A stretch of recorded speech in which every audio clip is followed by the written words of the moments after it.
I looked at your stuff and man, super super cool. Love it. You make your own Yeah, canoes thanks. too. Yeah, we did. Me and my friend, who's a firefighter, we built a four-man. Oh, lucky. Um, was supposed to be a sailing canoe. We just never got around to rigging up all the sailing stuff yet. What do you guys what do you guys make it out of? So his brother-in-law was building them for a long time, Odie, and building the full-on race ones for Red Bull and stuff. So we took that same style of construction, and which is cedar planks. We basically got a bunch of cedar, milled it down to about inch and a quarter tall, and then it was only about a quarter inch thick, Uh-huh. and then put in it shiplap, so it's got a nose on one end, and you just lap it together. And um, he had all the CAD stuff, so we could kind of like design the whole shape we wanted. So we Right. wanted a lot more volume, so we carry a lot of weight Uh-huh. if we're doing like the sailing canoe stuff. So real fat belly in it and stuff. And four man, it ended up being just under 30 feet. Oh, wow. And so let's see. Yeah, so cedar plank, and then basically you build it upside down, right? Like Yeah. you. So about every 18 inches, you put those templates in. The ribs in or whatever they are, Yeah, right? well, Like, they're kind of ribs. You could think of it like that, but they're just templates so that you could nail the cedar to it. uh-huh. So then you nail all the cedar to these templates, and then you epoxy it. You basically glue it all together as you're nailing it up. So you nail it to the template just to hold the shape until the glue dries. So when the thing's done, you pull all the finished nails, and the epoxy holds the shape. Right. And then what you do is you basically glass it like a surfboard. So we just laid fiberglass over the top, glassed it just like a surfboard, and then you flip it over and finish the inside, and then put the caps on the end, and built out some little bulkheads and stuff. And yeah, it turned out good. It is That's awesome and super lightweight. Like I think it only ended up weighing maybe just a little over 100 pounds, oh which wow. is That's it. crazy. Yeah, That's yeah, nothing. yeah, yeah. So like two guys. The idea was for me and my friend to be able to at least the whole right to be able to lift the thing onto the truck, just the two of us, and then we could unload it wherever we are and rig it and everything, and take it out. Oh, that's sick. That sounds Yeah, awesome, dude. yeah. It Yeah. was a fun project. We haven't got to use it as much as like. We were planning on sailing through the islands and stuff, which we still want to, but. I already had a kid, and then right after that, my friend pumped out two kids. Yeah, that'll do So yeah, so both of us got it. got kind of busy. Well, it's like it's financial and then just busy too, you know. It's Yeah, just time. you gotta just it's like priorities, but you only have so many hall passes and which one do I want Yeah, to use, you know? And then yeah. trying to link up two people together, like, you know, yeah, Once that's you have tough. kids, yeah. Once you have kids, do you have kids? Yeah, I have three.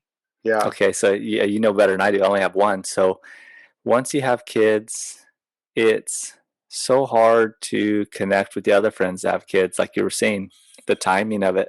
Right. Like for a long time there, all my good friends were these young. Like I was hanging out with like these young kids that you know 19, 18, 19 years old because they didn't have kids. So anytime I wanted to go surf or something, it was like them I would call. I completely understand that. And it was like I was always like the older brother of everybody, and my wife's really cool, but and you know she kind of married into the whole thing. But Yeah, you know when you have kids, um, I think to be a good parent is you know the priority, and that's okay. It's not like you don't feel like you're sacrificing anything. You just have to yeah, be you only have so much time, and like I try to give 100% of everything, but really you can't give 100% of this, 100% of that. So you gotta have to like you know balance it, I guess. totally. Yeah, Yeah, like the way I see it is when you're home, you're giving 100% there, yeah, you know. yeah, And then when it's like, okay, I'm gonna go on this trip, and it's like, okay, well, see ya. yeah. I'm Like giving. I gotta focus on this. I I I guess we should get started, introduce you, but I could add to that. I mean, Oh, I was gone. it's all the time for work. You know, at times 6 months away. So it was like when I got home, it it wasn't like I would go away for work, and then if I got home, there is no way I would ever ask my wife, you know, yeah, can I go on a surf trip? Like that's not gonna fly, you know. Yeah. That's just that's not gonna work. You know, we'll tie it all together when the kids get older. We'll do a surf trip, family trip, you know. But Totally. yeah, it's an investment, but it pays off, I think, if you do it.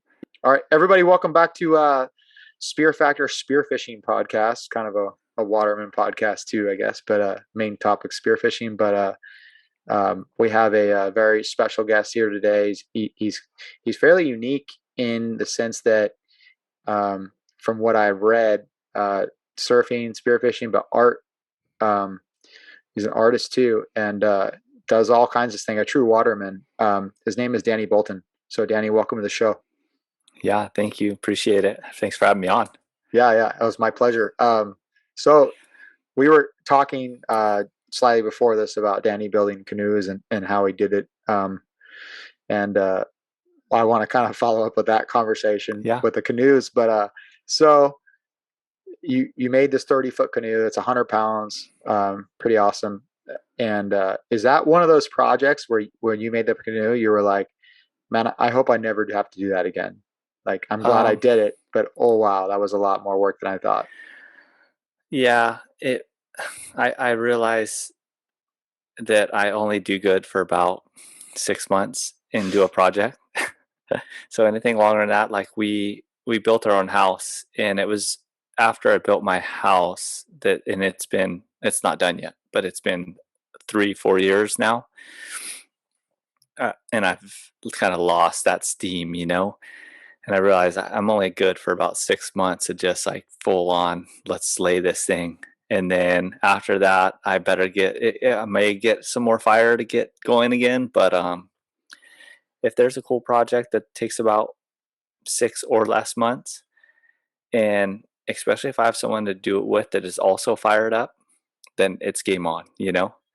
So it was one of those projects that we did, and I would do it again. Like, it was definitely a lot of sanding and just real tedious work, Yeah.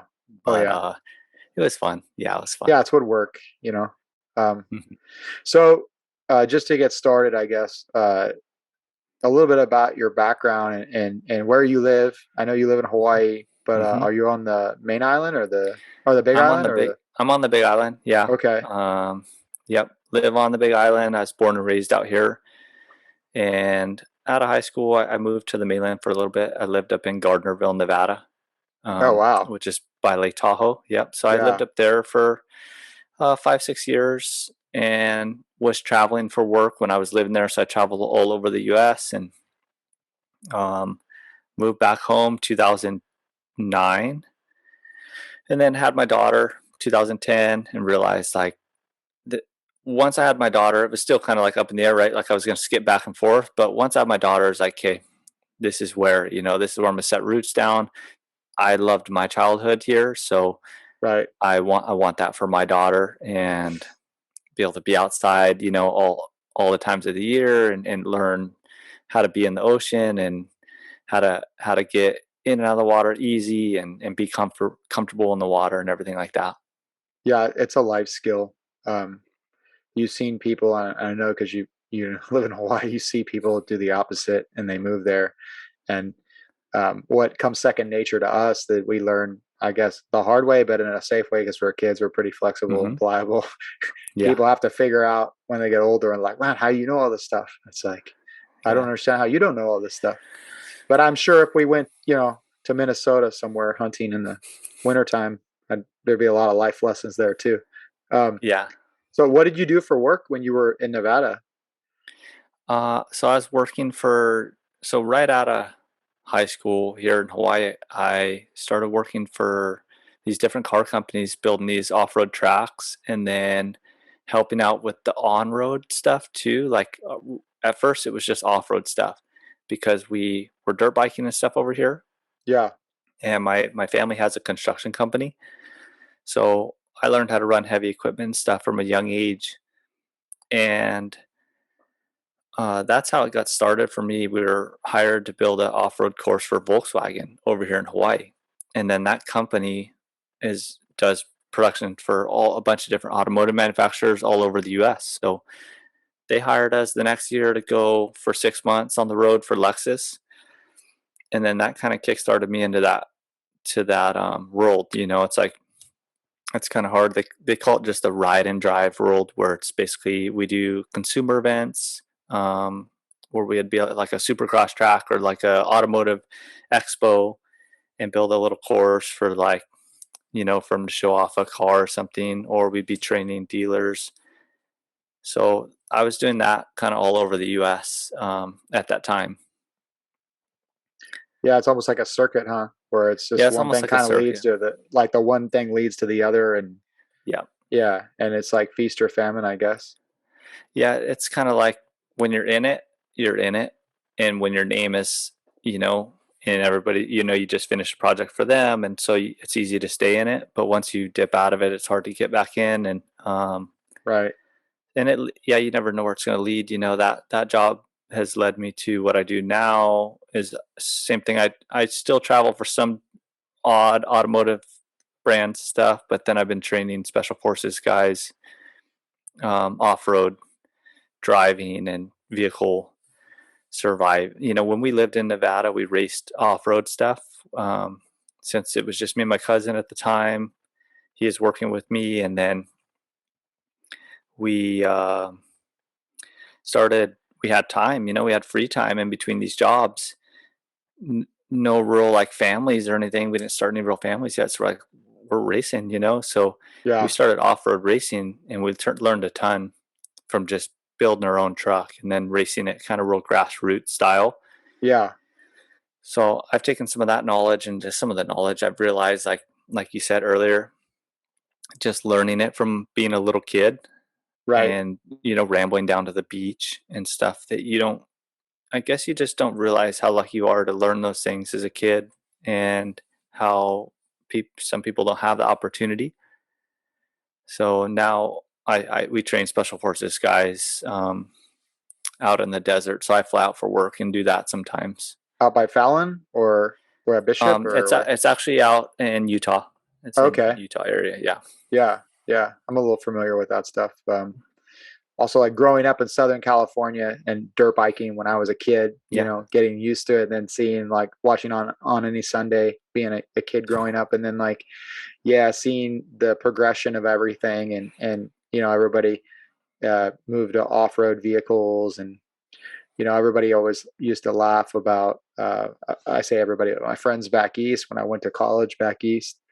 Um, they're like, "What's up with the two-wheel drive lifted up, man?" Like, Yeah. and it's like it's desert. It's Like just a this little too. Yeah. different. Yeah, yeah, yeah.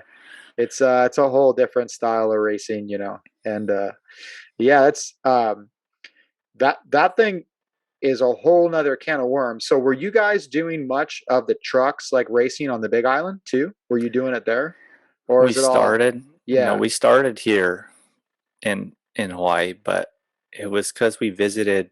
I went to Pismo a couple times as a kid. I have family that lives up in like San Luis Obispo. Oh yeah, it's beautiful up there.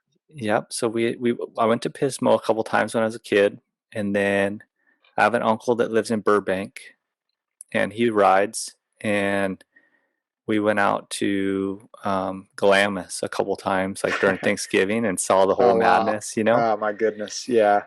Oh yeah. And yeah, so we got a good view of like what was out there, what was possible. And my cousins, I have older cousins that I kind of grew up with like brothers, because I have two sisters, but my cousins, I have three boy cousins that are all brothers, and I'm kind of like their younger brother. Right. And they already had jobs and money and stuff. And at one point, they were living with us, and I was still, 14 years old or something, and just learning how to weld. And we bought a welder, and we bought a tubing bender, and we bought a plasma cutter, the Nice. three of us together. And just in our backyard, we started building bumpers and stuff, some real simple stuff. Right. And then they went heavy. They ordered suspension, and we built a full roll cage for both their trucks. More me and my cousin Brad, we really built his truck, and then my cousin Ryan, he's older, he's kind of real picky about like how his truck was being built. So I would help, but like he definitely took the reins more on that. What kind of trucks were you using as like the base? So my older cousin Ryan had a 95 Toyota, Yeah. which is like right before they came Tacomas, you know? I'm sorry. I don't even know why I had to ask that. You're in Yeah. Hawaii. You gotta Yeah, lift it well up my Toyota, bro. cousin though. Yeah, but my cousin had Yeah. a Ford Ranger, but it was a B4000, but that's basically a Ford Ranger, Uh-huh. and it had the I-beam suspension, and so we built both those trucks. And then I wanted to build one, but I never did. And then when we finally moved to Nevada, it's like, dude, I want to build one. And then I was like, well, frick, let's just build a race truck, Right. because we had raced a race in the desert races on a bike, and that was fun. But it was like, man, That beats the crap out of you though. dude, it was Oh, gnarly. yeah. Yeah, It's it was pretty, brutal. people underestimate that. But I mean, It was brutal. the focus you have to have for, and I just know just from being a kid riding, Hmm. racing after my brother, and we kind of feeding off each other. I mean, shit's coming at you so fast. Yeah. It's like, yeah, it's pretty epic. It's good. Like the cool thing about the dirt bikes is that they teach you, like you said, stuff's coming at you fast. They teach you to look ahead. So when it came down to driving trucks, um, we kind of had like picking lines down and knowing you got to look ahead. And because Right. with a dirt bike, right? Like if you don't see something coming on a dirt bike, it hurts a Yeah. lot. I And took a so, rock to the shoulder. Yeah, I know. Hell yeah. so Yeah. then like in a truck, it's not so like, it's easy to just like blow a tire and think like, oh, you just blew a tire, like nothing to think of it. But if you're looking ahead, so a lot of what we train to is just keeping our eyes up, looking ahead. But when it came to racing, I think the dirt biking really helped. Uh-huh. So from there, I mean, we're moving from, I know you obviously Yeah, fabrication and trucks, right? Part of it, but yeah, how, so you grew up, I mean, you grew up surfing and diving, or just yeah. surfing and then diving, or both? Actually, surfing. Okay, so we grew up kind of like more in the mountains, not in the mountains, but like I grew up more like my first love was like skateboarding. That was like my first little bit of freedom. Yep. But we grew up always in the water and like snorkeling and stuff and fishing. Like my grandpa had a boat, so I grew up going out with him fishing and then shoreline fishing. Yeah. I mean, you're on an Um, island. I mean, yep, yeah. but never really surfing. My friends that surfed, um, I skateboarded, and to me, it was like, man, it like takes too long waiting for waves. And like I just want to, even as a kid, I just want to get it and like get it when I wanted it. Yeah.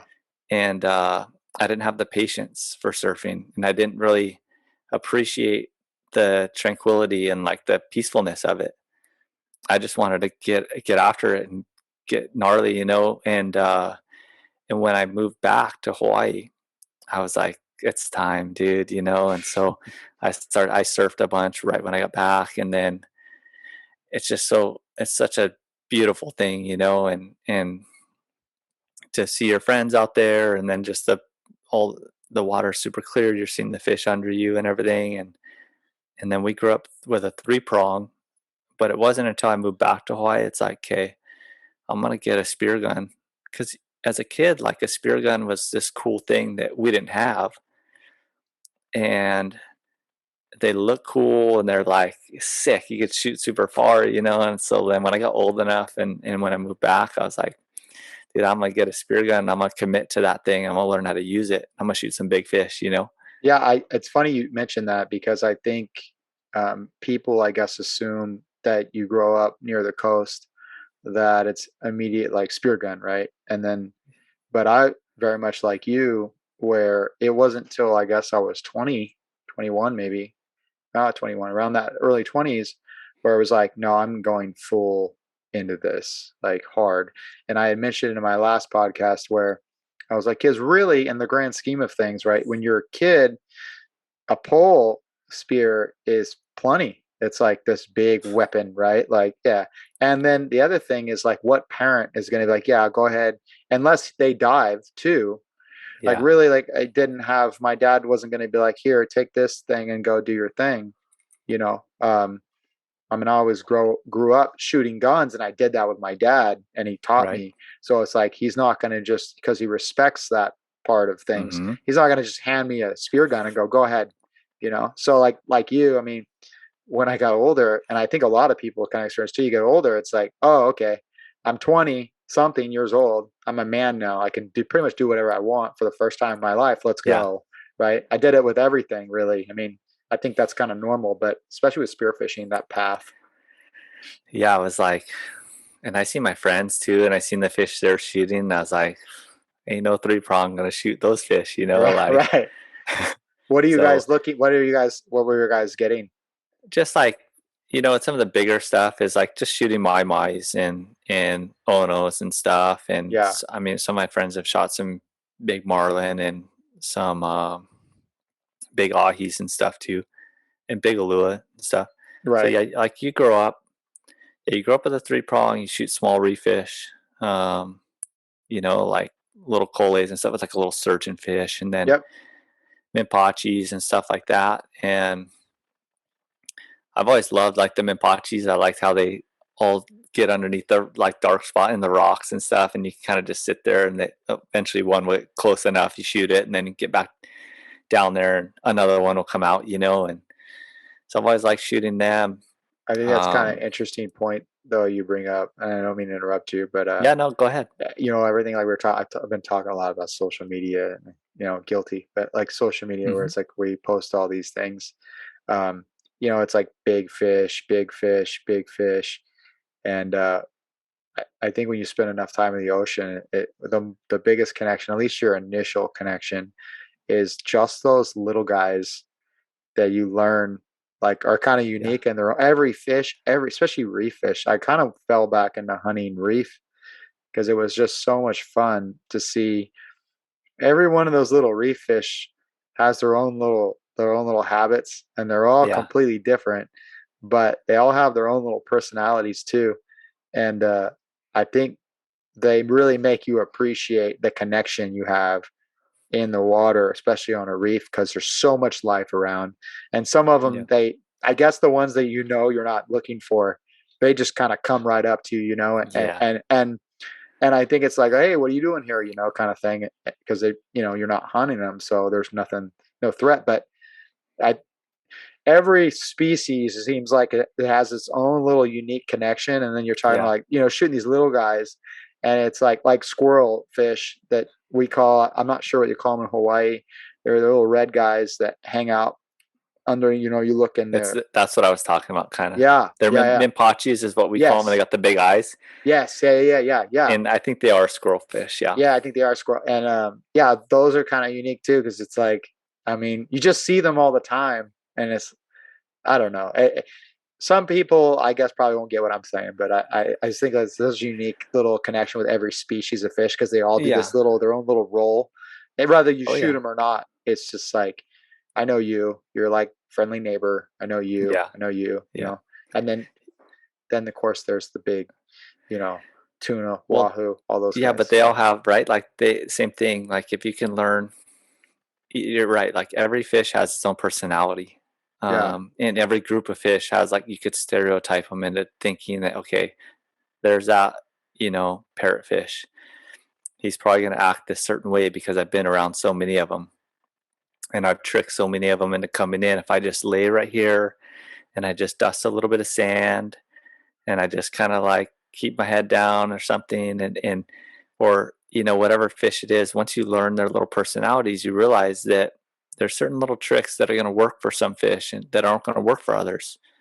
right. And that kind of, as you learn that as a kid, that kind of grows into some of the bigger fish we shoot, right? Like those big tuna, some of those big tuna, they're going to be kind of skittish and they're going to want to stay down deeper and wait, down there.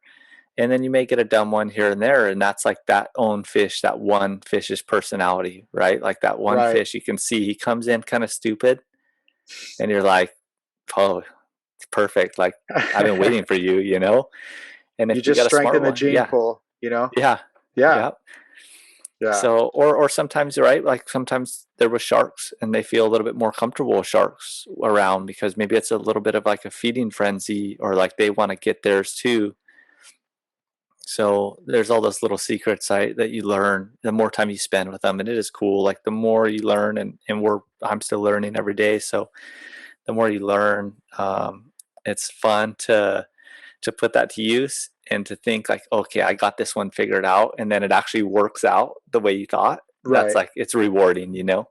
Yeah. Oh yeah. Oh yeah. Yeah. So you're on the Big Island, but have you speared throughout the islands or anywhere else in the world? Not really. Like I haven't traveled to spearfish. If I travel, usually it's for work or just pleasure. Like I kind of leave the hobbies behind unless it's hunting. I've kind of traveled a little bit for hunting, um, but I definitely want to. You know, but Yeah. there's so much. It's so easy for me to think like, okay, I'd love to go, especially like Baja. Like I have friends that go just have a blast down there. Oh So yeah. there's definitely a trip in Baja coming up for me. You know, sometimes in the near future I have to because it's like we've been down there for races. It's just such a beautiful place. I love the people. I love the landscape and everything. I've been down there to surf, so it's like I definitely want to go down, just spend some time surfing and diving and enjoying that place. But it's so easy to think, okay, if I go spend 5 days to go on a trip, how about, and it's hard to do with the family because like you have the responsibilities when you're home to be home. But like if I took that 5 days and I did nothing but diving here at home, there's a lot of stuff that I want to see. There's a lot of places I want to dive right here at home that I haven't dove yet. Yeah. So That's right now that's that's kind of I understand. I had a friend who was from Ireland and she was a doctor and she came here and she's like, it's so funny, Americans, they don't travel much. You don't go outside America. I thought that was weird at first. And then, she said, until I got here, and then I realized this country specifically is so diverse, let alone, you know, California. She's like, I could see why you guys never leave because I mean, to this day, I'm a California native and I've traveled a lot, but we do trips to places like national parks that we've never even gone before and places of the state that we've never even gone before, certain roads. And yeah, it's really hard to leave something that is, I mean, for us, I kind of consider Baja almost part of, I'm from home. yeah, because it's just literally 6 hours down the road. Yeah. But like you said, I always went down there surfing and, but it's like you could drive, like, I haven't dove that kelp bed. I haven't dove that kelp bed. Like, Yeah. I would just wonder, you know, so to spend, like you said, like, I mean, you're spending thousands of dollars to go somewhere and Yeah.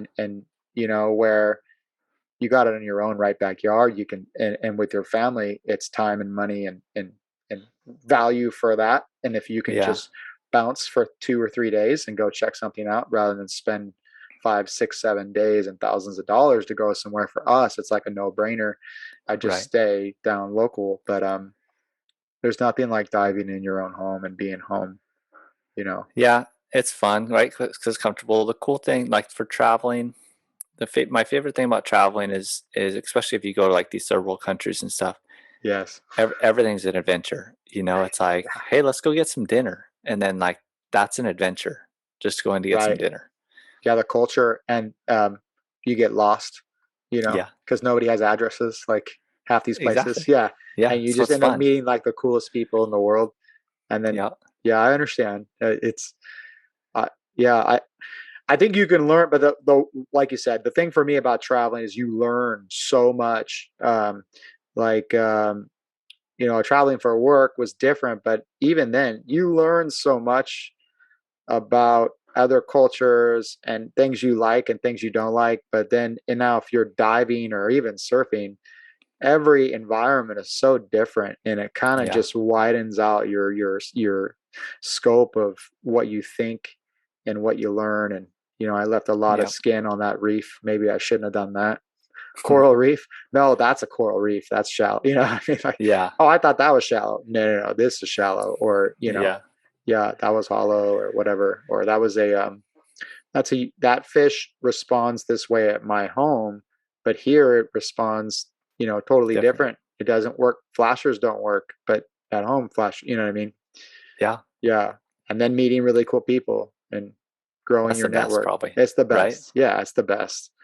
Yeah. Meeting, that was in Nicaragua one time, and the boat captain was a young guy, and he didn't even really surf or dive, I don't think, but he was just the most chillest, coolest guy. We end up, excuse me, we ended up just hanging out on the beach, just bullshitting about Nicaragua and like just the coolest shit. We had dinner together. It was just awesome. I just Yeah. really, I embrace those things because in the end, that's kind of the whole point of traveling. It's just, Totally. yeah. So, where have you traveled for work and all of that? Like, I know you Just said all over the country. all over the U.S. Pretty much, all over the U.S. And then I've been out of Baja for races and stuff. And then we went to Thailand. Me and my friend went to Thailand for a while.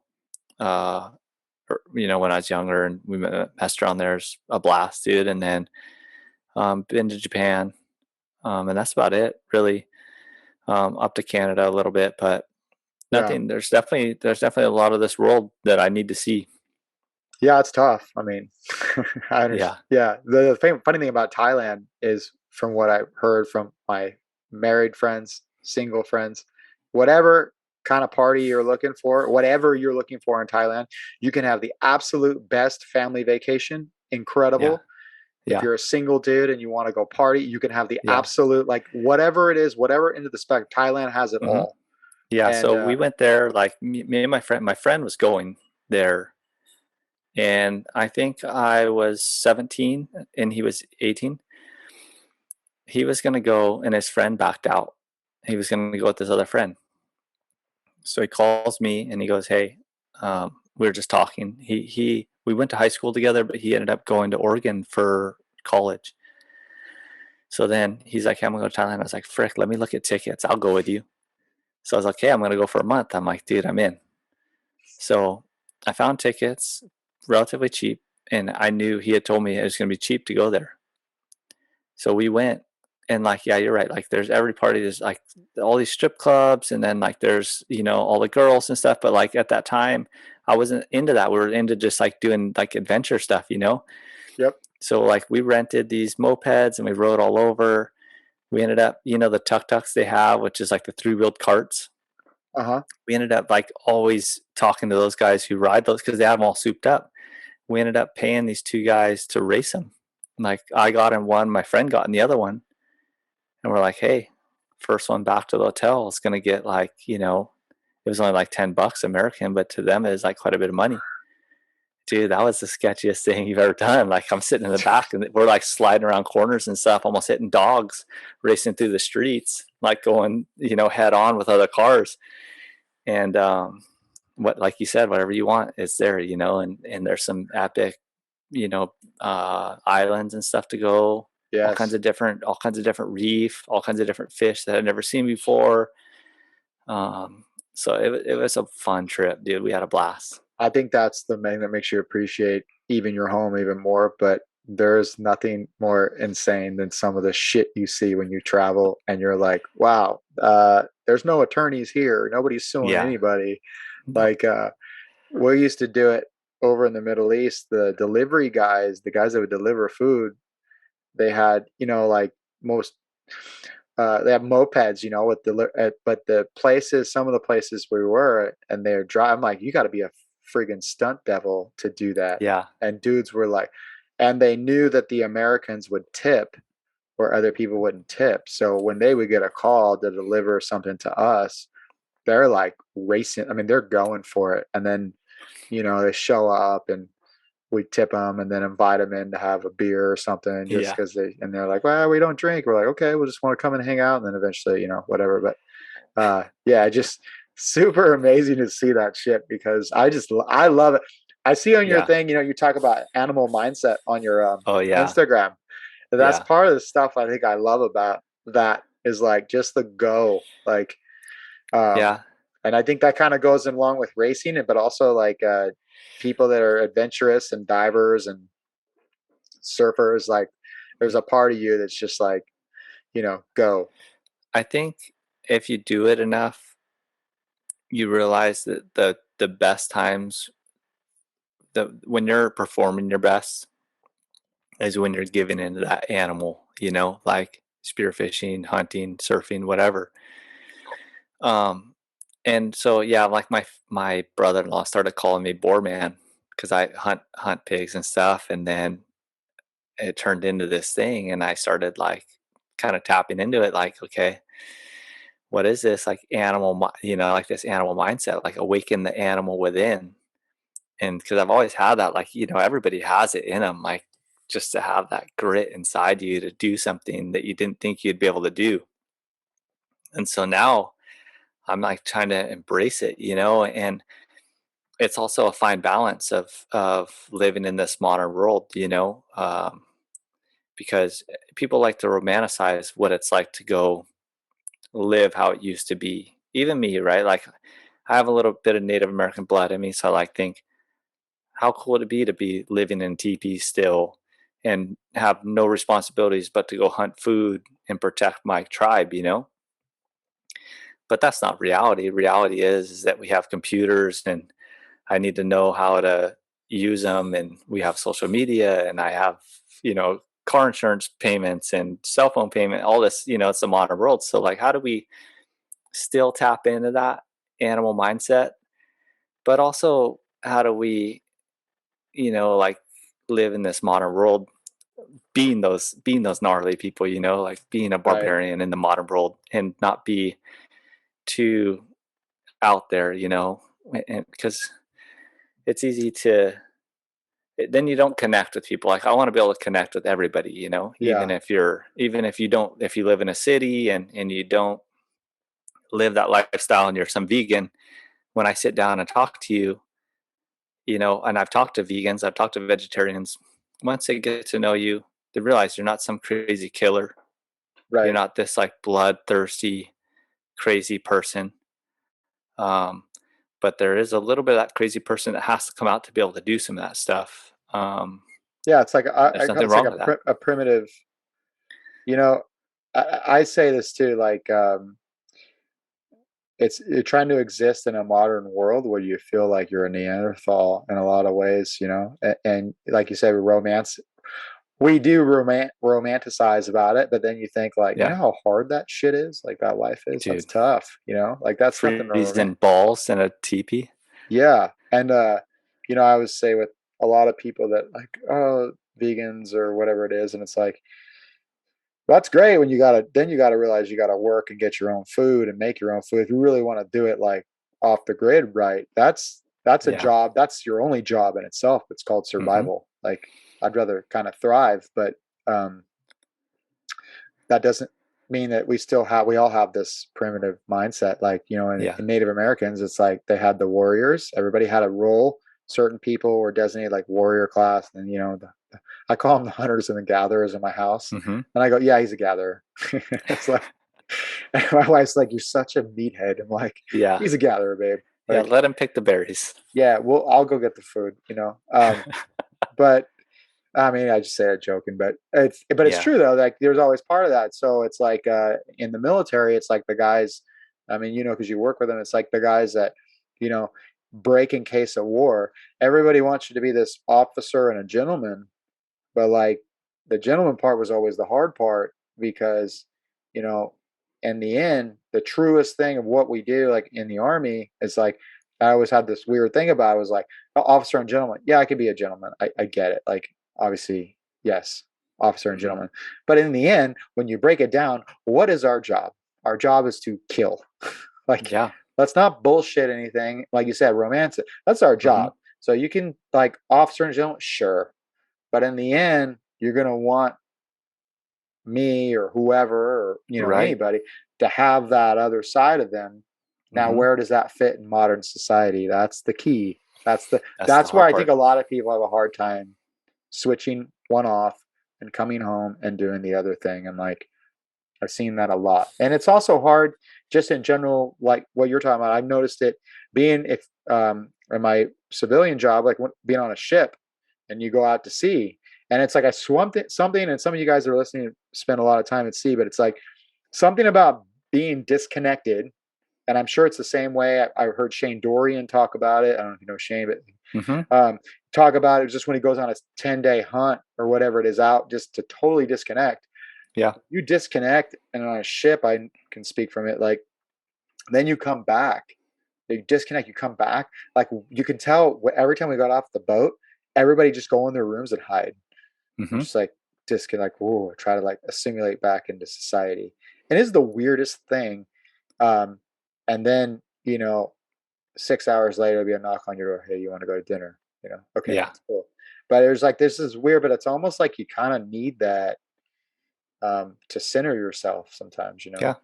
Yeah. So It's like the fine balance, right? yeah, do you have a brand too? Because I saw like Yeah. your other yeah. So what is the name of the brand? So that's the first hat, Boarman. Boarman. Boardman. Yeah. So Yeah, like, well, this is the new, like I have Under the Ficus, which is a clothing brand that I started like 10 plus years ago. that's the one I'm talking about. And Ficus. Yeah. yeah, so Under the Ficus is most likely going to fade out, sadly. The cool thing about that brand is it started as something that was more of like a group of friends. Uh-huh. And then I turned it into a clothing company, which gave back to keeping kids active. So that's what the sole focus. It was like, it wasn't in your face. Like that's what it was meant to be. It's a skate surf brand in Hawaii. And then the the back end of it was like the main purpose I wanted for it was to give back to kids and to keep them inspired to be surfing, skating, diving, hiking, whatever, just to keep them out of trouble. Because that's What kind of what, like where for did me, that's kind of what it did. yeah, where'd you get the name from, Ficus? Oh, so Under the Ficus is the ficus trees. It's like a big banyan tree. Okay. And we had a bunch of BMX dirt jumps that were under all these big ficus trees. Okay. And so that place was just known as Under the Ficus. Like, Right. like if someone's like, hey, where are you at? Oh, I'm going up to Under the Ficus. And so we made shirts for fun. Then Cool. friends of friends wanted them. And then it turned into an outlet for me to be able to connect, like doing surf skate stuff and then photo, video stuff too. And then art, and it gave me an excuse to draw stuff and be creative, especially when I was older already, like, right? Like this is in my 20s. And then at that point, you're already like, okay, what am I doing for work? And you're not really drawing stuff anymore like when you're a little kid. No, it's more of a side job, side thing Yeah. for So, fun, if anything. yeah. So it kind of turned, it was still for fun, but it was like it gave me an excuse to do it. Uh-huh. Um, and then I just, got busy building a house and had a kid, and it kind of got put on the back burner. So I still Yeah. have some clothing, but I talked to a friend last week about getting it fired back up because he's working with a bunch of kids skateboarding. I'm like, dude, let's sell some of the inventory and get some of your designs going. And I'd love to see him kind of carry on the brand, but we'll see where it goes. And then I've been working on getting Boreman started as a brand now, with it's more like an adult version of Under the Ficus, but basically inspiring. I don't know what it's going to be yet as far as like clothing or shirts or hats, but my whole thing is it's like a mindset, right? Like we're talking about this like animal mindset. Yep.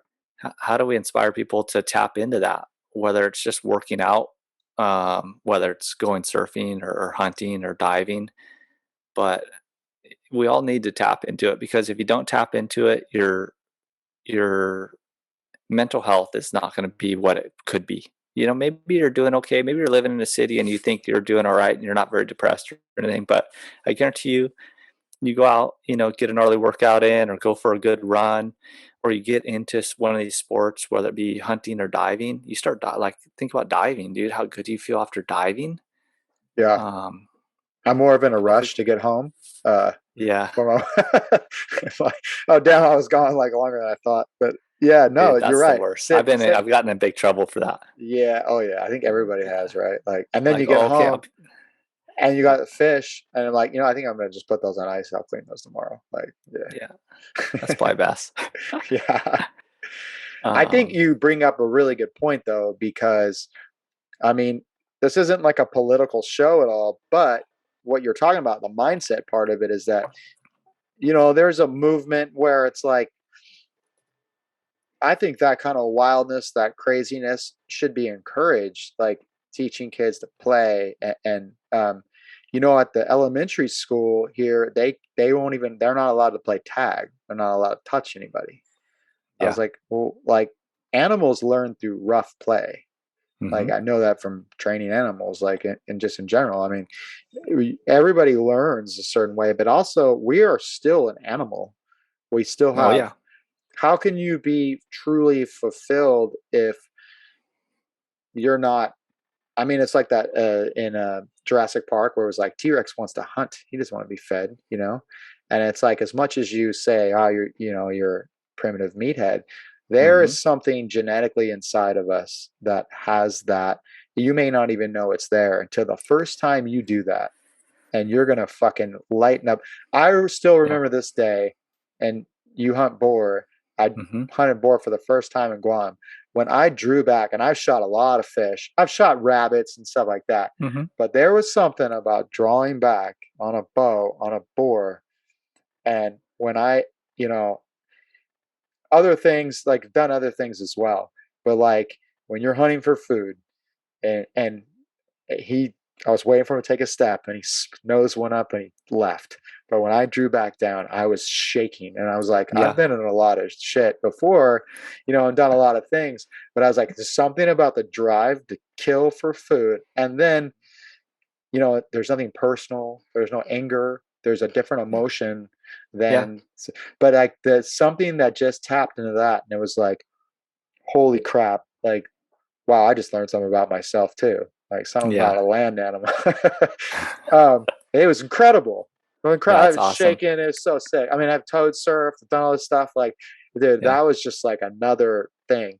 And I think people forget that they have that inside them. And I think you're right. I think doing that will encourage people to be a better version of themselves. Like, Hmm. yeah, man wants to hunt to survive. Man wants to Yeah. hunt to live. And that doesn't mean you're a well, you Right. are, but there's nothing wrong with Yeah. but I think you're Yeah. right. I think we all need to tap into it. Yeah. I think the easiest way to say it, if there's people out there listening, I'm guessing there's not too many vegans and vegetarians listening to your podcast, but No, that's okay. there may be. Yeah. And there, if you can get it through hunting or diving, but it's really the full connection is made when you kill it yourself, you clean it, and then you share it with someone else and you eat it. And Right. then if it's the same thing with gardening. You're saying like if anybody's ever gardened, that is not easy work. So like if you're out there busting your ass, that's like a workout, in itself, especially if you're the one like composting shit and shoveling stuff. And so if you garden and then you serve somebody something out of your garden, that's like next level, and you respect that. And it's almost that same feeling and you're almost getting that same animal out of you if you're doing the hard work. I agree with you 100%. Actually, it's funny because we had a garden in our old house because the kids wanted to grow salsa, make their own salsa out of a Yeah. garden. And what I learned from that, because I net didn't grow up gardening at all, I was like, holy crap, stuff takes a lot of water. Like there's Yeah. nothing. I was like, there's so much water in these tomatoes, But at the Yep. end, when we did it, we had our own cayenne pepper and all our all this crap, and made this amazing salsa. I agree with you. I have a picture of my daughter when she was young. She had her arms crossed, standing in front of this gigantic tomato plant, like so proud, Yeah. and because she wanted to make salsa, so we made salsa with it, and it was the same thing. Yeah, it's like it's work and then reward, but it's like Hmm. on a very primitive level. So I hope there are vegans listening. So just Yeah. for the sake of understanding a little bit why we do the things we do, Yeah. and It's like, I can respect. I have friends that are vegans and vegetarians and stuff, but it's a modern society and technology makes it a lot easier to be one I now. guess that was my point earlier. Yeah, Yeah, about living the old way. and Like yeah, yes. So I mean, if you're really want to tap into it, I'd suggest planting a garden, and then and it's gonna feel that reward. It's gonna be, you're gonna be able to get that animal out in you. And then it's not only that, like that's the easiest way. That's, to me, doing the hunting and spearfishing and stuff that we talked about, Yeah, like that is easy to tap into it, to feel primal and that reward system in your head, because you just killed something and you're going to survive. So there's something to it. There's, I'm sure brain scientists can tell you, like when you, whatever chemicals release in your head because you just recovered all this food, and then when you're eating it and you're sharing it, all those endorphins are like pumping your brain with all this good stuff, making you feel good about it. There's a reason that we've have that system in our head, because that's a reward and you want to go do it again because then you're going to survive longer.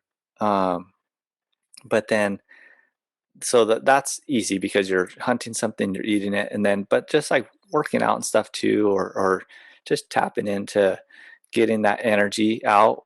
um you have to, like I've known that when I don't do it, I my mental health goes downhill. So 100%. Yeah, I sleep better.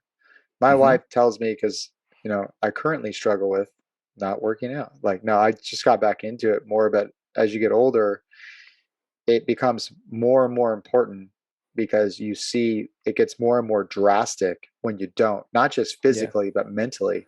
Like friends that struggle with certain mental health issues, mhm, and it's like working out is the best cure to get a good night's sleep when I have a hard time sleeping, or I'm worried about yeah, stuff or whatever. And when you feel like you've been putting out, you just, I don't know if it's a mental thing or not, if it physically has changed at all, but you feel better just in general around yourself.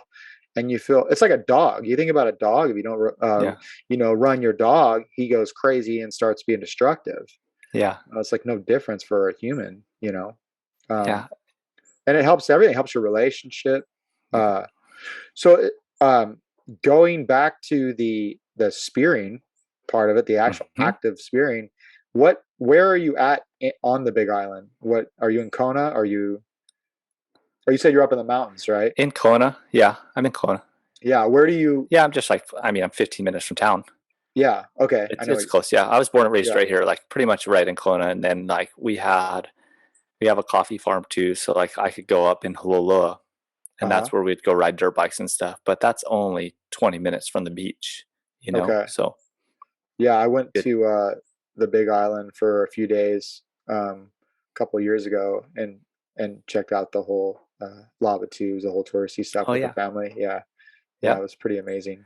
Um, it's like there was a big drug bust there on the one road that goes around the island. It was like, dude, just the yeah, joy of living on an island. One road gets like hammered, game over. yeah, yeah. Um, but when you're where are you at as far as your diving now? Like, have you progressed? Or Um, there was a time there where when I got my spear gun, it was like game on. Okay, like I'm gonna push myself into the depths a little bit deeper. I'm gonna shoot some bigger fish, and thankfully I had some friends who took me out and shot some mai, shot some onos and stuff. I still haven't shot a big ahi, um, but I've seen them. I've been around them, and then actually last week was the first time I seen a marlin. And I don't know if I sent you that clip, but I seen a marlin. We're out. We went and jumped in at one of the buoys, and I was looking around looking for mahis. I was thinking, oh man, there's got to be mahis here, and everything was skittish, and it was because there was two sharks and there was that marlin around. So I think everything was blown out off the buoy. There was mahis because we caught one later, right? but there was a freaking pesky shark that I think it was either a silky or a Galapagos. My one friend says Galapagos, so I'm going to stick with that. Um, would not leave me alone, and Yeah, I'm just kept, familiar. yeah, just kept coming in, and just I just kept poking him off, and there's nothing I could do. I was over it. And then when a bigger shark showed up, um, I was like, okay, I can't keep my eye on both of these, so I'm just gonna call it quits. And we were fishing that day too, so I was like, I'm just gonna stick to the fishing today. I've never been chased out of the water like that. I've had sharks go after what we shot and then kind of fought them off what we shot, and then after that they're kind of cool. They mellow out and disappear. This one just would not leave me alone. So I was like, you know what, I'm gonna go fish, and then it'll be all good. And the thing ended up taking a huge chunk out of a mahi we caught, and then bit a sheebie in half. And then later I caught another sheebie, and he ate my sheebie, and I caught him, and then got him up to leader, and just pulled hook on him. And then my friend, yeah, because like 2 weeks ago, my friend Darren had seen a great white here. I'm sure he saw that. I was just gonna ask you about that. Yeah. That was So the like most surreal picture. How big was he said that it was great white? huge. He Yeah, said it was 15 feet. And right. I know where he was diving and stuff. And I've known that guy for a long time. He's cool. Like he doesn't tell stories or anything, you know? So like, he'll tell you exactly how it is. He said he's seen an Alua, like he's seen a flash, and he's like, and then he looked closer, and he saw an Alua, and then he saw this big dark spot, and he's like, man, that must be a whole school of Alua. And I guess this Alua was swimming with it, is why. And he was like trying to look, and then the thing he swam down, and when he swam down, the thing came up towards him. And you know how everything looks bigger underwater, right? Like I've seen whales and stuff, and you're like, how is that thing so big, you know? Yeah, it's very humbling. Yeah. And he said, you know, this thing looked gigantic, so downsized it, and he's like, realistically, it's probably 15 feet, and it was had just a bunch of girth, you know, like super healthy. Because it's weird because at least from what I've seen, some of the stuff we see over here in Hawaii is kind of beat up sometimes, you know, like I don't know, the Pacific kind of beats stuff up more than what you see like Yeah. elsewhere. Like the killer whales and stuff that we have that come over here, they're all rogue looking and they're all beat up. But this thing looks super healthy and just like pristine. And I was gonna go night diving that night for lobsters. And after I seen that, I just text my friend. I was like, "Thanks, dude. Like, you could have not posted that. Now I'm not going night diving, you know." So it's like Yeah. I don't want to run into that thing at night. Well, I think the thing that kind of was so unique about that photo that I saw was that um, we've all seen the great white in pelagic, like out in the open ocean, Yeah. offshore, and they go out offshore to breed or to eat, right? Because they track them, and I follow a little Oh tracker yeah. thing, and they're all offshore, out even by over by Hawaii. But Mm-hmm. I had heard of people, and I know about Kauai, that have seen them off of Tunnels Beach, and I had heard a guy just mention it, Mm-hmm. and I was kind of like, well, this is like 10 years ago. And I thought it was interesting. I was like, oh, okay, maybe he misspoke or something, This is Yeah. again 10 years ago, maybe. Yeah. Oh, 15 years now. My son was 18 months old. He's 16 now. So yeah. And Wow. and then I saw that picture. I was like, okay, he's not offshore. He's over a reef. Like for me, my mind would be like trying to like put that together. Like what? That you don't Yeah. belong here. What is going on here? Like someone got lost or something, you know? Um, but Yeah. yeah, that's incredible. And they're always girthy, dude. Those things are that's the thing. Um, I think that's the biggest thing that surprises me about those fish. If you do see them, I've seen them from boats and stuff, is simply how girthy they are. Yeah. Because you never know, right? Like because I've heard people say like, "Oh, I see one," and you know, because mako sharks look real similar, especially when they get big. Right. Um, and same thing, like you hear stories like, "Oh, I saw this great white," da da, da, and then like to see one that I've dove that spot quite a bit too, and to see it on the reef, like that's impressive. It's pretty crazy, and oh, oh man, I wonder how he said he was a little like. I mean, he's swam with a lot of sharks, that guy, Yeah. and he's an unbelievable free diver. But he said he was just like holy, you know, like I don't know its behavior, so I don't really know what to expect out of it. Well, if you had some guy from Northern California, they'd be a little bit more tuned into that thing. But did it when it came up to him, did it just kind of veer off, or did it? Yeah, he said it kind of came up to check him out, and then he kind of turned his body with his camera to like point the camera more or get his body in a better angle.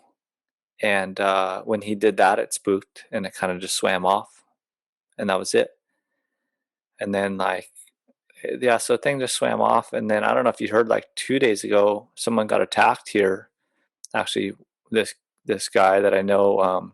I don't know him very well. Anyway, he got attacked surfing, got hit by a shark, and the news reports came out and said it was a great white, um, but it's most likely a tiger. And then there's no reports of anybody saying it was a great white. They just instantly were like, "It's a great white."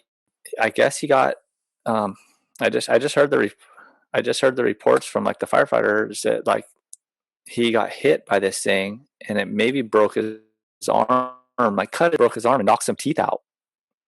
That doesn't surprise me. I mean, I have a friend that took a shot on a Galapagos. I'm sorry, no, it was a gray reef shark, and the thing hit him so hard it broke his wrist. He got pissed and came and hit the gun, and the shark came and hit the gun and hit the gun. So, but obviously it hit him, but it fractured his wrist because there was this like, the thing about like I guess people don't think about like a grown man coming at you at 20 miles an hour and running into Yeah. you. That's all I think a muscle. lot of like, especially the killer whales and stuff, I know they'll just smack shit with their head and with their tails, like, and I'm sure sharks do the same. Um, they just like ram into shit. They don't even need to, like stun it first, you know? Yeah, I've had dolphins do that to me for at work, like hit me and fluke, just to kind of like, I don't know, having a bad day or something. Yeah. Yeah, it Um, hurts. I've been smacked. Like we caught a shark one time and we're like, cool, let's flip it upside down. I heard they go like quiet, and then we'll get the hook out.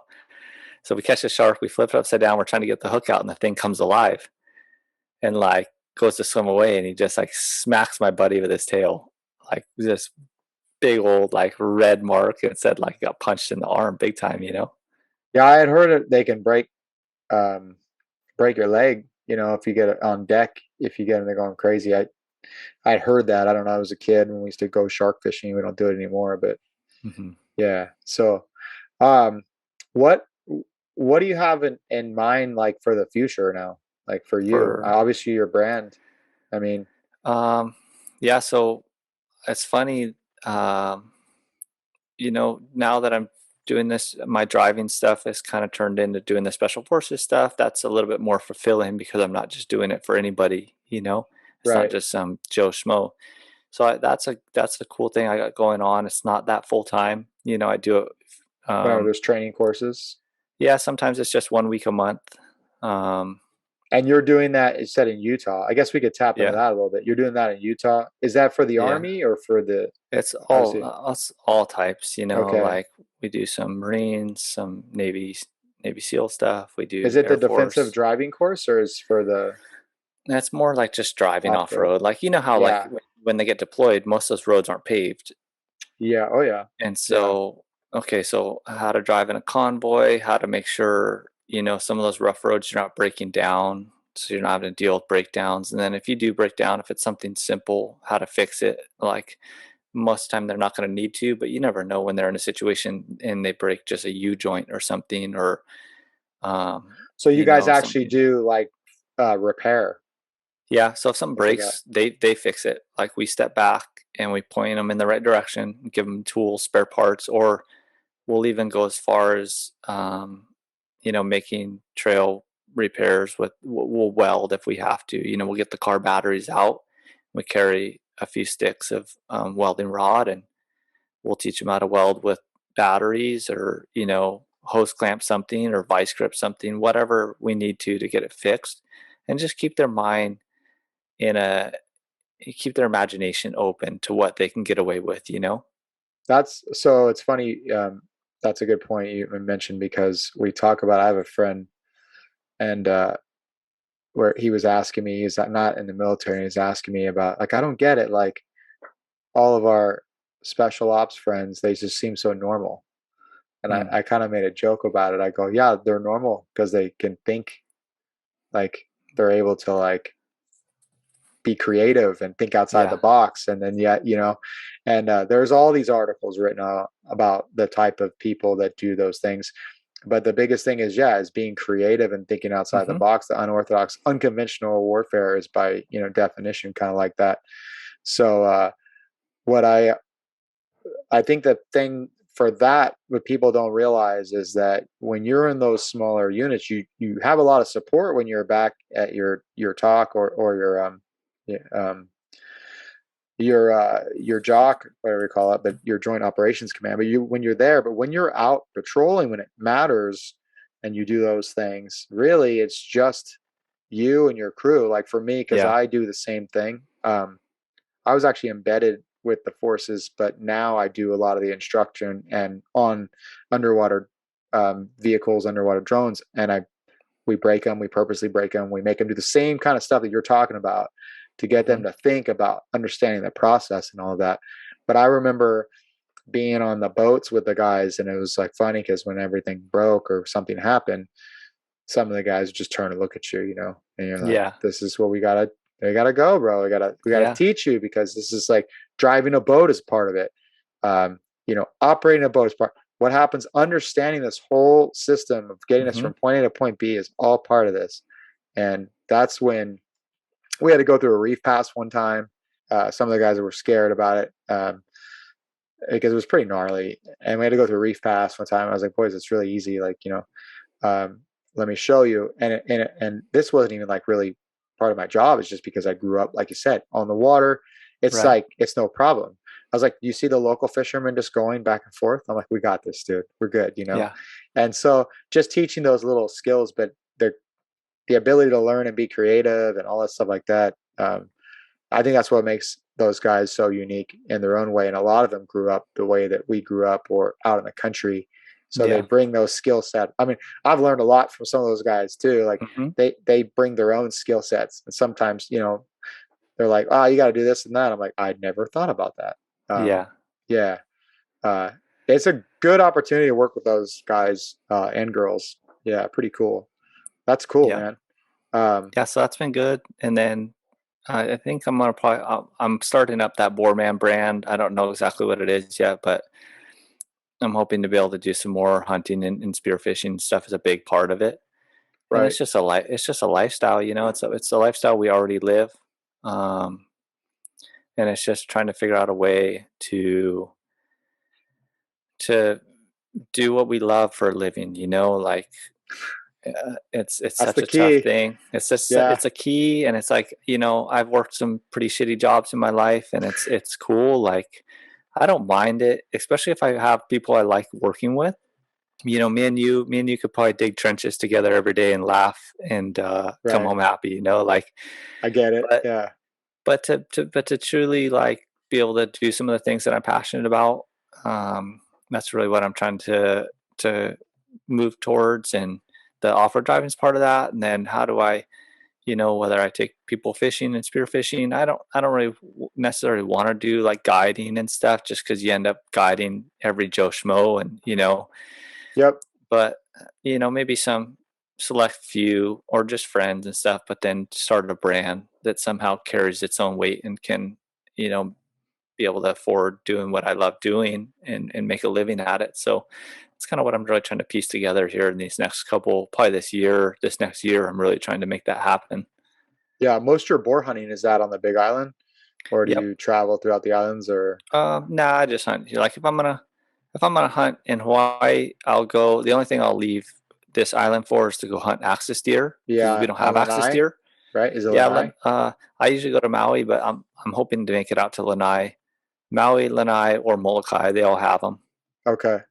And then we have sheep and goats and pigs here. So I Yeah, hunt those here, and I know that stuff from looking at Jason Lee yeah, Mark Healy. They're yeah, always bow hunting. So yeah, yeah, you should come out. California has some pretty nice boar. Central dude, Coast. Yeah, I've seen them. yeah. Well, yeah, you've It seen looks them just awesome. from. But I mean, I have friends that live up there in like San Luis Obispo area, Morro Bay, That's and it, right there on the they Coho Ranch, they or yeah. yeah just recently sent me some pictures of some boars they shot, and some they look crazy. It's cool looking. They're a lot more like at least the one they shot was a little bit more brown I and a think they're little more hairy. Russian. Yeah, is it like a Yeah, Russian boar? What kind dude, of? I don't know what it is. It just Yeah, looked gnarly. there's wild pig, and then there's boar, and Boar. I'm not. I've only hunted a few times for pigs, and it was all for boar, and it was all in Guam. My friend and them. Okay. Yeah. Um, but I have a lot of friends that go up to the Central Coast all the Yeah. time, and yeah, they say it's just It Boar looks hunting's fun. fun. It's fun because they're gnarly animals and you can usually get in somewhat close because their eyesight's kind of bad. Uh-huh. So it's real kind of personal and depends on the area. You can have more opportunity, but I'll come out to go elk hunting and stuff too over there in the mainland, and had some amazing elk hunting trips over there, and um, yeah, love it. Can't beat Yeah. it. Yeah. So one last question, I guess, Yeah, spearfishing related question is, what are you currently struggling with, do you think, as a spear fisherman? Like equipment, diving, like, or, a the mental last part? I've missed 3 Onos in a row, and I just switched over to a different gun. Okay. That's since I missed them. I won't say what it is, but I Yeah. had a rife that, like, it just was natural for me to point the thing and shoot, and like I was lucky enough the first couple projects and stuff I went after, like I wasn't missing. Right. This gun shoots a little further, um, a little more powerful, can make it through. Like if I'm shooting something meaty, like a big ahi or something, it's hopefully I know it'll make it through that, or at least if I hit it in the right spot, because I know friends who shoot it with the same gun. Yeah. But I'm pretty sure I've been shooting under them. Too much kick, Yeah, I don't you think. think? Yeah, maybe. I think it's just I'm aiming. My aiming, like where I'm aiming down the shaft. Right. I'm almost certain I'm shooting under them, because two of them I was wearing a GoPro and it's hard to see, because it's like you move and stuff. Right. But I'm pretty sure if the shaft went above it, it would have like either the shooting line or the shaft would have like touched its back and it would have like jetted out. Yeah. And the one I missed just kind of like cruised off real mellow. So I'm pretty sure I shot under it. So yeah, when it kicks right as an exit, it flips up the ass end of the shaft, and the shaft goes mm, down. I'm You gonna use should. that. I'm gonna use that excuse. That's definitely No, what's that's happening. it. That's That is what's definitely what's clearly that's happening. what's going on. That's the only logical explanation. You It's gotta totally you happening. gotta just grab some homemade target or something, even a Yeah. watermelon or something. Go shoot it a couple times. Spend a half hour, shoot it 4 times, figure it out, and you'll be like, okay, Yeah. now I know. At least it'll Well, build your confidence. well, 3 Onos. I wish I would have spent, because I've spent. I don't want to know the hours I spent trying to get those 3 Onos in The range, Yeah, and like right. just to see them. So then, like, I definitely need to go shoot just a target or something and get used to that gun, or just switch back to my old gun. I put a reel on my old gun, because I use it kind of on the reef too. Uh-huh. It's like a But 120 or something.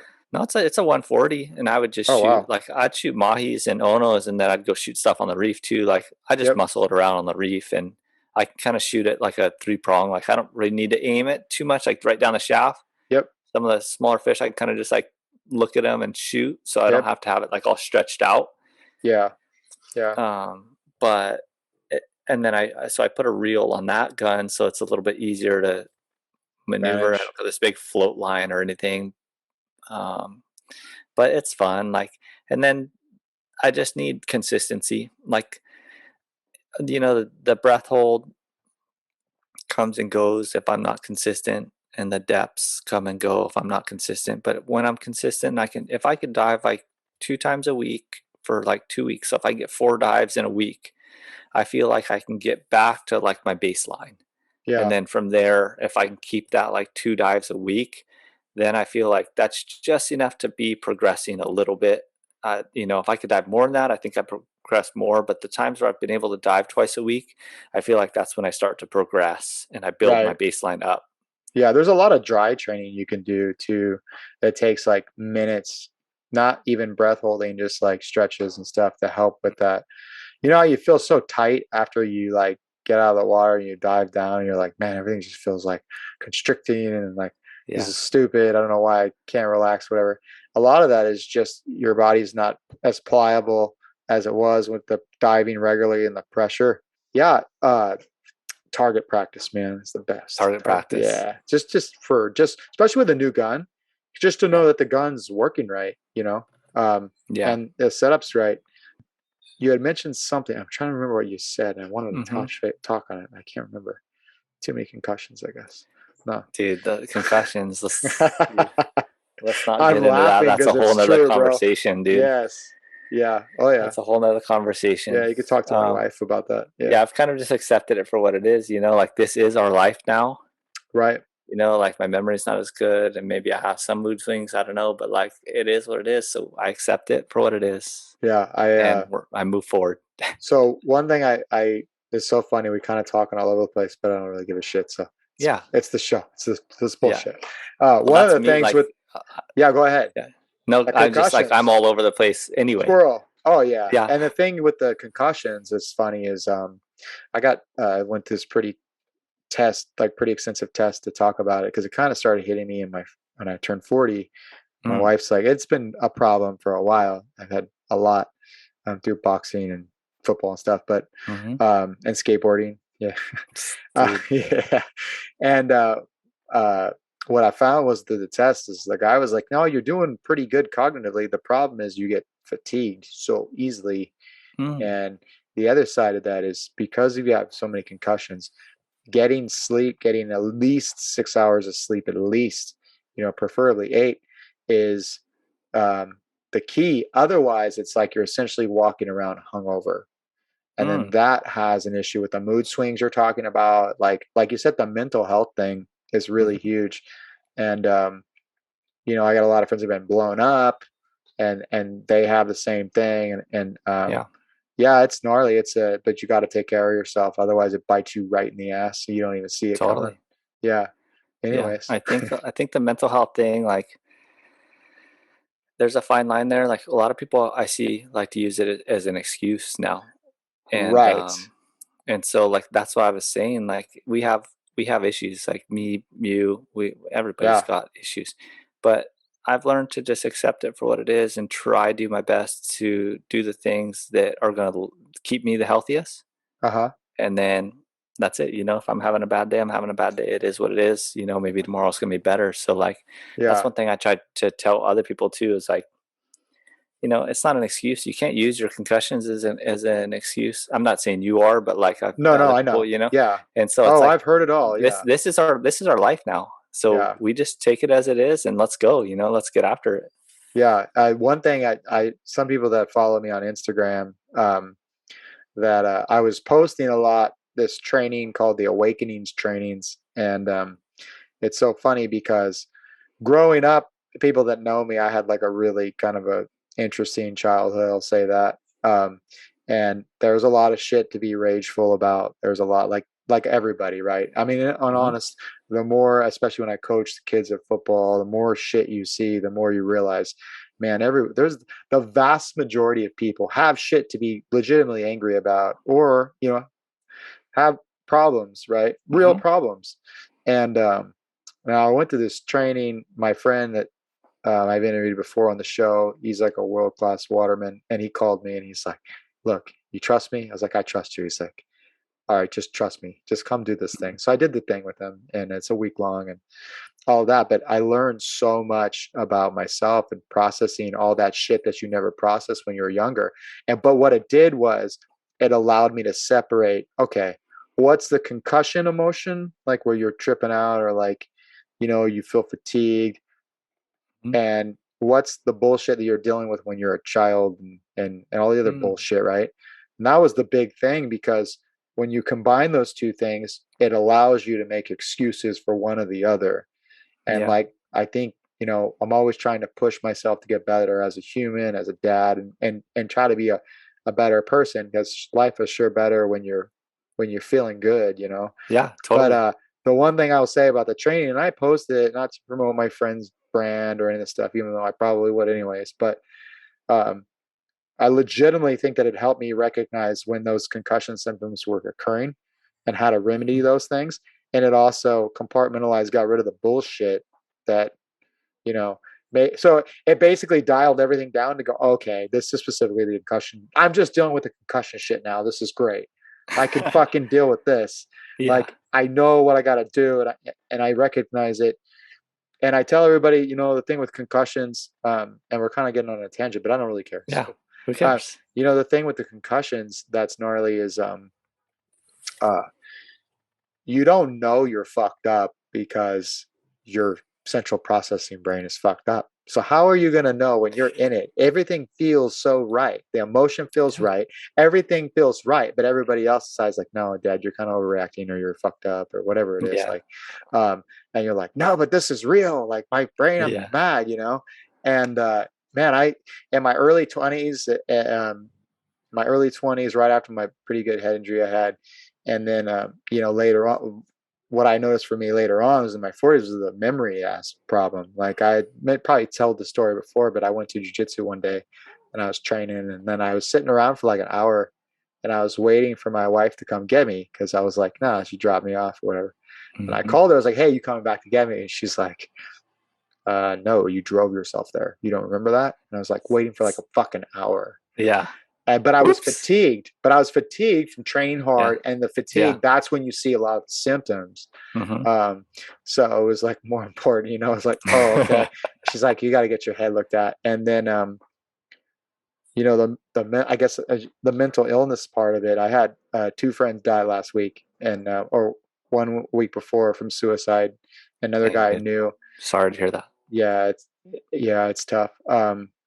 But I had a friend die in a car accident on last Saturday, and I know him, and he struggled with addiction, but that's not what killed him. But the guy was genuinely like the nicest fucking dude. He was like such a stand up. Like he made me go, man, I got to do more stuff with my kids, because he would come and get my daughter, and they would go do this and that. Really good guy. Dang. And he passed away, but you see those people struggling with those things, and you're like, man, if I wish I had known some of the tools that I learned from my friends training or that earlier on, I probably would have not dealt with so much shit. But the thing is, you realize that so many people are dealing with so much shit, and it's hard to decipher. Like, I don't know where I was going with that, but it's just hard to decipher concussions and all this other shit. Yeah. Mental illness is like a real fucking thing. And I think there's been I don't know, man, I'm just kind of rambling, but there's been so much stigma on a lot of negative stuff associated with that stuff. But like, you get out in the water. I heard a Hawaiian guy, and I forgot his name. Might have been Rabbit, or when I was a kid. You get out in the water, you go in the water, makes your brain clean, go to the water. And I was like, it's so simple. Yeah, so perfect. It's that simple. Just go out in the water and relax. And it just kind of diffuses everything. But the concussion stuff, man, is a real thing. And like you said, mental illness, man. Building, I think, by virtue of protecting kids, they think they're protecting kids, but what they're not doing is building tolerant kids that are able to compartmentalize and deal with shit, right? Totally. Yeah, and that's a big thing out there. So when you get like kids out in the world, it just gets worse every time, because it's like, wow, that person didn't do this. Yeah, the world is pretty fucked up. Okay, but why are you gonna let the world dictate how you feel? So my friend said, right. When people say, you made me feel a certain way, he's like, wow, you're gonna give me all your power like that, huh? I made you feel a certain way. Oh, I love that. And he goes, but think about this. What was it about I said that made you feel that way? What triggered that? Really, why did that make you feel that way? And for me, it was like a lot of old shit going back when I was a kid growing up. I was like, oh, I'm really reason why you're making me feel that way is because something my mother did to me. Yeah. Like, holy shit, dude. Like, he goes, so if you deal with that, then I'm not making you feel jack shit. Right. Yeah. So yeah, anyways, man, bottom line is, brother, you gotta have that animal mindset, and it helps you. You gotta have that animal mindset. Don't ever give up. And I talk about, my friend that passed away, and another friend. I was like, you know what though, like, what separates you from that guy? And because I've felt very similar a lot in times, and I go, the one thing that separates from feeling a certain way is like, I'm never gonna fucking quit, right? You're never gonna quit on your family. You're never gonna quit on your kids, and that's tough. And I'm not saying that's what those guys did, but that's that animal mindset you got to have to keep driving on, pushing on. Never quit. Yeah. And then if anybody ever feels like that, you give me a call. I don't give a shit. Yeah, that's the thing. Yeah. Like, it's your responsibility to reach out, like, as bad as it may be. Call someone and tell them how you really feel. Don't, like, don't dance around don't beat around the bush, you know, like tell someone like, dude, I'm in a bad spot and I need you right now to Yeah, like give me your attention. and you'd be surprised how many other people are like, "Hey, bro, I totally understand." Like, Yep. there was a guy that posted something about depression. I'm not gonna mention any names or anything, and Mm-hmm. I fucking called him immediately. I was like, "Hey, bro, I understand exactly what you're feeling. Mm-hmm. It's I'm glad that you put that up there." And then we Yep. had a discussion. And I was like, "I completely understand." And it's funny because when I talked to my son about this too, this too shall pass, as my dad would say, you know. And Yeah. what you thought was a big deal in high school, you know, you had Mm-hmm. a bad day. I remember having like the shittiest week or something, and it's like I hardly even remember it, you Yeah. know. So like, don't give away your power to the world, you know. Yeah. Yeah. Anyways, Love it. your art, your art. Let's talk about your art real quick before we go. Okay. I gotta think. I gotta make dinner. All right, hold on. So your art. So what kind of art are you doing now? I saw you were doing Uh, artwork. I don't know, dude. I never called myself an artist. I like have the hardest time with that. But I guess like when I Yeah. do take time, I try to draw stuff just for shirts and hats or whatever. Like if I get or you know, I'll just whatever comes to mind. Like I don't have any. I've done some Gyotaku stuff, which is pretty cool. Beautiful. Just to Yeah. like just to you know keep track of the fish that I've shot and just they don't even have to be that big or anything. It's just like fun to do. Um, but yeah, just the art. Like I'll get just a pen and paper most of the time. Usually sketch something on with pencil and then just go at it. That's the cool thing about having a clothing company. It kind of forces you to do that. Uh huh. But I've always like if it's a surfboard or something, you know, get the paint pens out and just goof around. And but as far as like it'll be clothing, like I'll probably end up just drawing some stuff just to have some clothing, and then that's just another chance for me to do what I love. And maybe you know if people love it, that's cool. If not, don't buy it. Right. I remember that about that. I think it was in the early 2000s where Lost was making these crazy drawing. I don't know the artist, but I always thought that was the coolest shit. Yeah. Just so cool. They get those really the pens they get from Japan. I think they're really like nice paint pens. And some Mhm. of the artwork, I always just Yeah, appreciated Lost had that. some sick stuff. Yeah, just so sick. Yeah. Yeah. Well, thank you so much, Danny, for taking Oh the yeah. time to meet with me. Um, Yep. I could probably talk to you for another 2 hours, but I think